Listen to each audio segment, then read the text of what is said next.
for me, seeing all these people who were doing more than me, and I was, providing value to them in a lot of ways.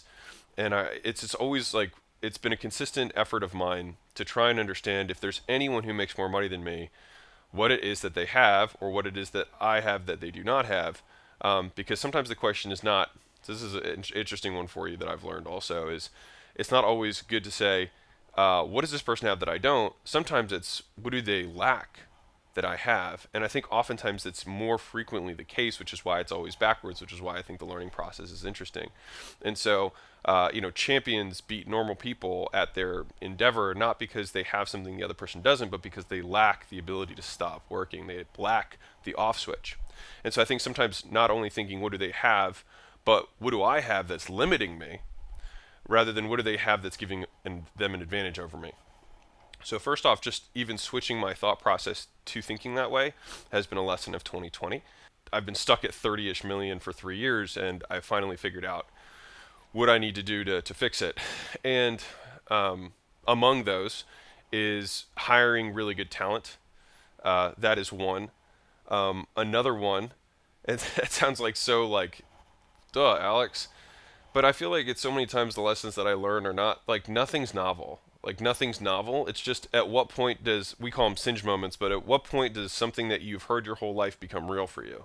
You know, for some of us, it's like be kind to others. It's something you hear your whole life, but maybe some moment or some event triggers that for you, and you're like, maybe I should be kind to people, and then you start changing the way you live. My role within the company, I would say, in 2020 transitioned from being a CEO to being investor slash owner slash stakeholder, shareholder, whatever way you want to say it. But really, I would say for the first time in 2020, I really transitioned to being above the business. Not in like a weird, arrogant way, just like not truly being out of it. And so I think there's definitely levels to being out of it. First you own your own job, right? You're self-employed, and that's just you doing things for other people for money. Someone else is paying you, and you're doing stuff. Above that, you start becoming a manager and managing other people, right? And then above that, you become a leader.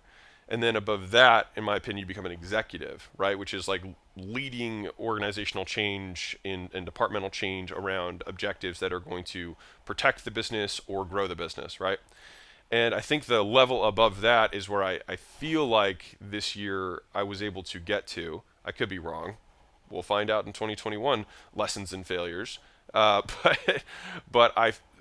right now I don't actually do anything in the business besides meet with 2 leaders a week and really advise on the ways that we can strategically improve the business and provide more value.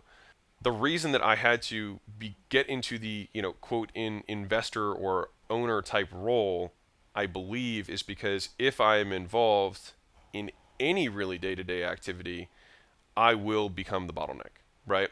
And it's not a bottleneck of communication, which is what happens when you are the manager as a bottleneck, but as somebody who even provides value in any way, if it requires you to be there to provide the value, then as soon as the team grows outside of you providing that value, if it cannot grow without you providing whatever that value is, then it will stop there. And so I think that's 2020 was really my transition of moving above that. And so I think that was kind of the win for the year.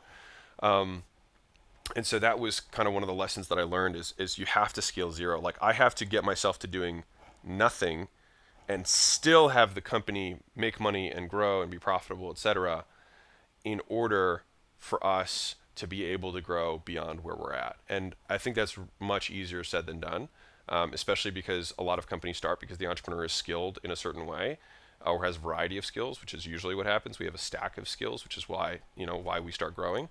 And then somehow you have to, in the beginning, extricably, or intrinsically link yourself to every aspect of the business, which is what makes it grow, and then piece by piece peel off each of these skills and traits and things that you don't even know you do in the business to keep it moving.